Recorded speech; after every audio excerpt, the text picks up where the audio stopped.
Assalamualaikum warahmatullahi wabarakatuh. Alhamdulillah kita bertemu kembali dalam pelajaran ekonomi. Untuk itu, sebelum kita mulai pembelajaran, kita berdoa lebih dahulu. Semoga diberi kelancaran, kemudahan, dan juga selalu diberi kesehatan.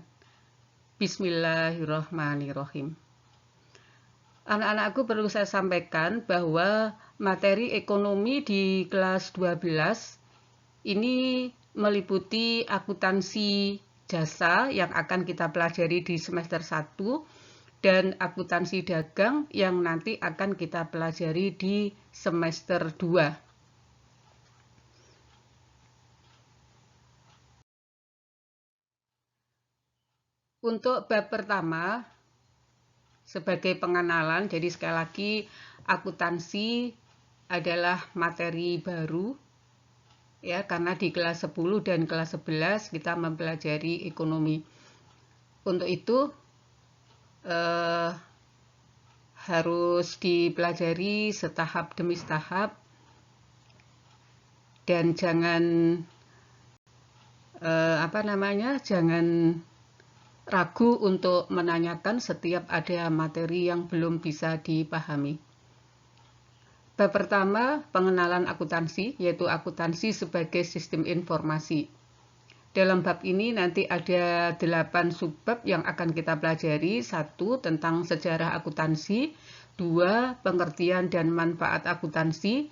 Yang ketiga, pemakai informasi akuntansi. Kemudian keempat, karakteristik kualitas informasi akuntansi. Yang kelima, prinsip dasar akuntansi. 6. Bidang-bidang akuntansi. 7. Profesi akuntan. Dan 8. Etika profesi akuntan. Materi ini akan kita pelajari 2 pertemuan ya, jadi 2 minggu. Minggu pertama yaitu sekarang, nanti kita pelajari materi yang pertama sampai yang keempat. Sedangkan materi kelima 8 itu akan kita pelajari di minggu depan. Baiklah, langsung kita pelajari tentang sejarah akuntansi.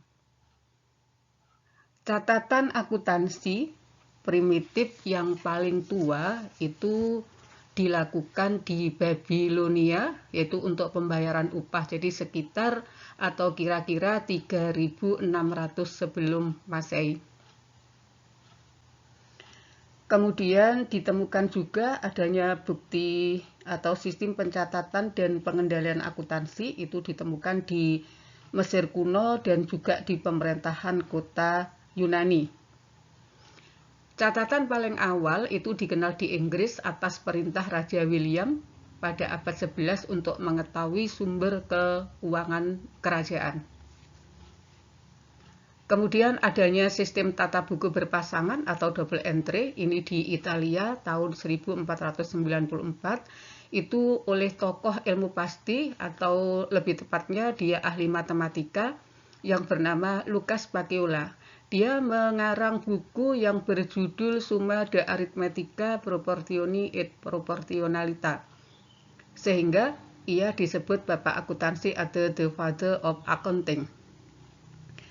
Dalam bukunya itu ada salah satu bab, sekali lagi dalam bukunya tersebut ada salah satu bab ya yang berjudul Structus de Computis et Scriptario.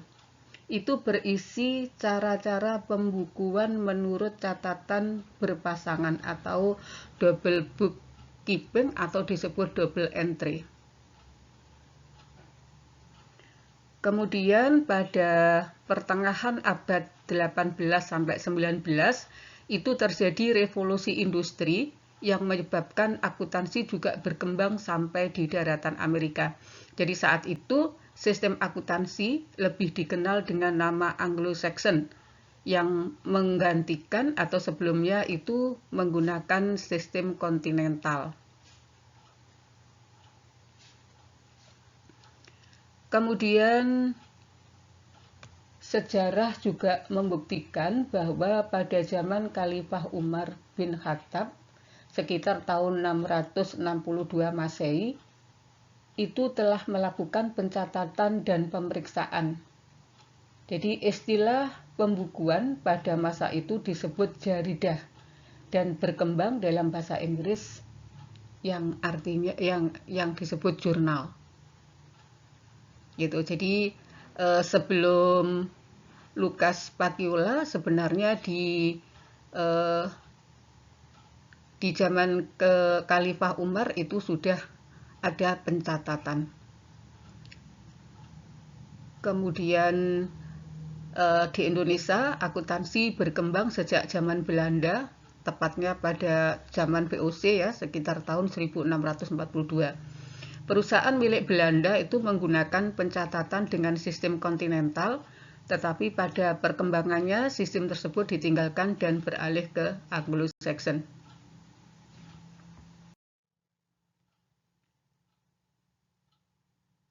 Akuntansi berkembang, adapun di Indonesia, akuntansi berkembang sejak zaman Belanda, yaitu tahun 1642.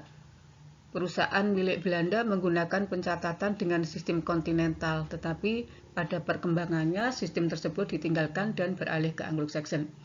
Proses pengembangan akuntansi di Indonesia semakin pesat dengan dibentuknya Ikatan Akuntansi Indonesia pada tahun 1957. Kemudian tahun 1973, Ikatan Akuntansi Indonesia itu merumuskan Prinsip Akuntansi Indonesia atau PAI. Tahun 1994, Ikatan Akuntansi Indonesia melakukan revisi total terhadap Prinsip Akuntansi Indonesia dan mengubahnya menjadi Standar Akuntansi Keuangan. Terakhir, revisi dilaksanakan tanggal 1 September 2007, yaitu menjadi PSAK, Pernyataan Standar Akuntansi Keuangan. Itu sejarah singkat akuntansi. Kemudian kita lanjutkan pengertian akuntansi. Pengertian akuntansi itu menurut hanya dua ya yang kita pelajari nanti. Silahkan kamu bisa mencari dari sumber yang lain. Menurut American Accounting Association atau AAA, pengertian dari akuntansi itu adalah proses pengidentifikasian, pengukuran, dan pelaporan informasi ekonomi untuk memungkinkan adanya penilaian dan pengambilan keputusan yang jelas dan tegas bagi pihak yang menggunakan informasi tersebut. Sementara menurut American Institute of Certificate Public Accountant atau AICPA, akuntansi adalah seni pencatatan, penggolongan, peringkasan yang tepat dan dinyatakan dalam satuan mata uang. Jadi transaksi dan kejadian setidaknya bersifat finansial dan penafsiran hasil-hasilnya. Jadi dari pengertian tersebut dapat kita simpulkan bahwa akuntansi itu meliputi kegiatan satu, mengidentifikasi data, kemudian yang kedua memproses atau menganalisis data.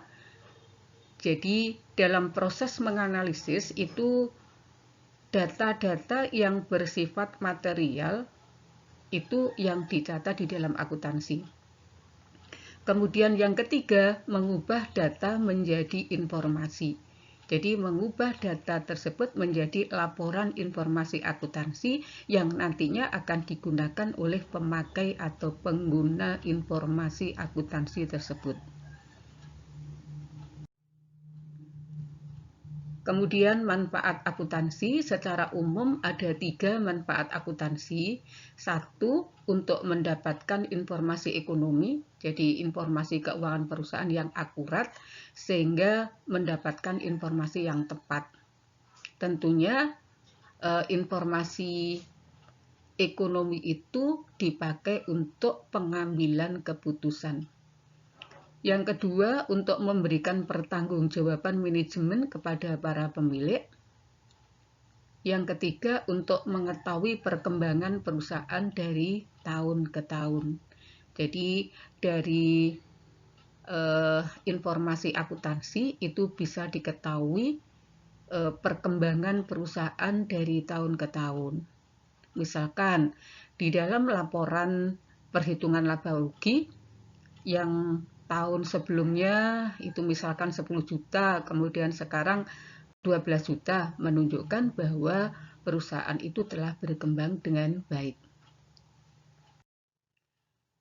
Kita lanjut di pemakai informasi akuntansi. Jadi pemakai informasi akuntansi itu dibedakan, ada pihak intern dan pihak ekstern. Pihak intern itu hanya satu, yaitu pimpinan perusahaan atau manajer. Jadi bagi pimpinan perusahaan, informasi akuntansi itu digunakan untuk merencanakan dan mengendalikan pekerjaan sehari-hari.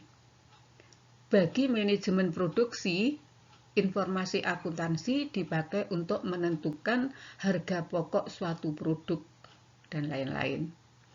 Yang kedua, pihak ekstern. Terdiri dari pemilik, jadi untuk mengetahui prospek penanaman keuangan di masa yang akan datang. Jadi dari laporan informasi akuntansi itu dapat diketahui ya bagaimana prospek perusahaan itu di waktu yang akan datang. Kemudian yang kedua investor, itu investor dan calon investor itu untuk menentukan penanaman saham. Misalnya dari laporan keuangan perusahaan itu diketahui, jadi bisa dianalisis seberapa besar rasio perolehan keuntungan. Jadi dari situ investor bisa menambah sahamnya, menarik saham, dan lain-lain. Kemudian kreditur itu untuk menentukan pinjaman. Dari laporan informasi akuntansi itu dapat dianalisa bagaimana tingkat likuiditas perusahaan, tingkat solvabilitas, dan sebagainya. Tingkat likuiditas itu adalah kemampuan perusahaan untuk membayar utang-utang jangka pendeknya. Jadi, kreditor itu bisa menganalisis jika Rp1 utang lancar itu dijamin dengan Rp2 aset lancar, berarti tingkat likuiditas perusahaan itu bagus, sehingga kreditor bisa menentukan atau memberikan pinjaman kepada perusahaan tersebut. Yang keempat itu pemerintah. Jadi pemerintah ini untuk menetapkan pajak yang harus dibayar oleh perusahaan. Yang berikutnya pihak ekstern adalah karyawan. Ini untuk kelangsungan kerja dan peningkatan kesejahteraan. Masyarakat ini untuk penyediaan lapangan kerja dan kegiatan sosial lainnya. Masih ada pihak-pihak ekstern lainnya sebagai pengguna informasi akuntansi, misalkan pelanggan dan lain-lain. Berikutnya, karakteristik kualitas informasi akuntansi. 1. Informasi akuntansi itu harus dapat dipahami atau understandability. Jadi informasi akuntansi yang disajikan itu harus mudah dipahami oleh pemakainya. Jadi pemakai informasi akuntansi harus paham tentang akuntansi. Kemudian yang kedua, relevan. Laporan keuangan itu harus sesuai dengan tujuan operasi perusahaan dan memenuhi kebutuhan pemakai dalam proses pengambilan keputusan. Yang ketiga, keandalan atau reliability. Laporan keuangan harus bebas dari pengertian yang menyesatkan, kesalahan material, dan dapat diandalkan pemakaiannya dalam pengambilan keputusan. Yang keempat, dapat diperbandingkan. Jadi laporan keuangan yang disajikan itu harus bisa dibandingkan dengan periode sebelumnya dan dapat dibandingkan dengan perusahaan lain yang sejenis. Yang kelima itu harus netral. Jadi laporan akuntansi harus diarahkan pada kebutuhan umum pemakainya. Jadi tidak tergantung pada kebutuhan dan keinginan pihak tertentu. Jadi laporan keuangan atau laporan informasi akuntansi itu tidak boleh memihak pada kepentingan salah satu pemakai. Misalnya, dalam laporan perhitungan laba rugi, laba dibuat sedemikian rupa agar kelihatan labanya sedikit, sehingga pajak yang harus dibayarkan ke pemerintah itu juga kecil. Nah, itu berarti tidak netral. Jadi laporan keuangan yang seperti itu tidak diperbolehkan karena menyalahi karakteristik dari kualitas informasi akuntansi.